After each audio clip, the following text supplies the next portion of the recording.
अस्सलाम वालेकुम। आज आपको मेडिसन बताऊंगा फ़ैलोपियन ट्यूब की बंदिश के लिए, ब्लॉकेज के लिए, यानी ओवरी से जो एग निकलते हैं जिस ट्यूब से यूट्रस में जाते हैं उसकी बंदिश के लिए, उसकी ब्लॉकेज के लिए, यानी वो नाली बंद हो चुकी हो तो उसको खोलने के लिए। क्योंकि वो नाली अगर बंद रहेगी तो जो बैज़ा होता है, अंडा होता है, वो यूट्रस में नहीं जाएगा, तो इस तरह फिर बच्चा पैदा नहीं होगा, औलादी रहेगी। तो इसके लिए, ब्लॉकेज के लिए जो मेडिसिन इस्तेमाल करनी है आपने, देसी मेडिसिन है। ये मैंने 3 से 4 वीडियो में पहले भी बता चुका हूँ कि ये 2 नुस्खे जो है ना तकरीबन फ़ीमेल के 80 से 90% जो अमराज है ना उसमें काम करते हैं।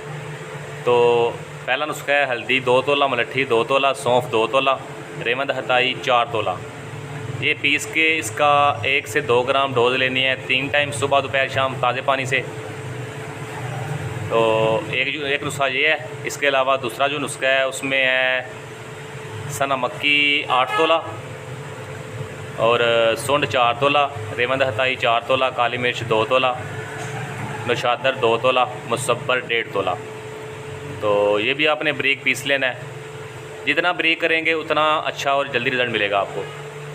कपड़ छान खा लें, यानी कि कपड़े से छान लें, क्योंकि कपड़े से छानेंगे तो वो फुल बारीक होगा। तो इसको भी ताज़े पानी से आधे ग्राम से 1 ग्राम तक ले सकते हैं। तो ये तकरीबन 80 से 90% जो अमराज हैं ना औरतों के, उसमें ये 2 नुस्खे लाजमी इस्तेमाल होते हैं।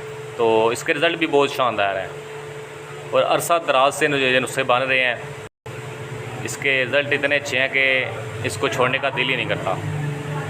तो ये बनाएं, इस्तेमाल करें और फ़ायदा उठाएं।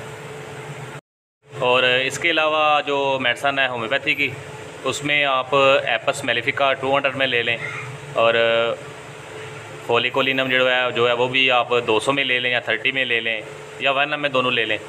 तो ये भी सुबह शाम लेनी है, 10 कतरे ले लें और कम अज़ कम 15 दिन इस्तेमाल करें इसको भी। दोनों में से कोई भी इस्तेमाल कर सकते हैं, देसी कर सकते हैं या ये होम्योपैथी कर सकते हैं। बाकी मैं तो आपको यही बोलूँगा कि आप देसी मेडिसिन हैं जो वो इस्तेमाल करें, क्योंकि उसके रिज़ल्ट अच्छे हैं और तेज़ रिज़ल्ट हैं। तो हर वीडियो की तरह गुजारिश यही है कि इसको शेयर लाजमी करें ताकि बाकी लोगों तक मेरी वीडियो पहुँचे और फ़ायदा उठा सकें।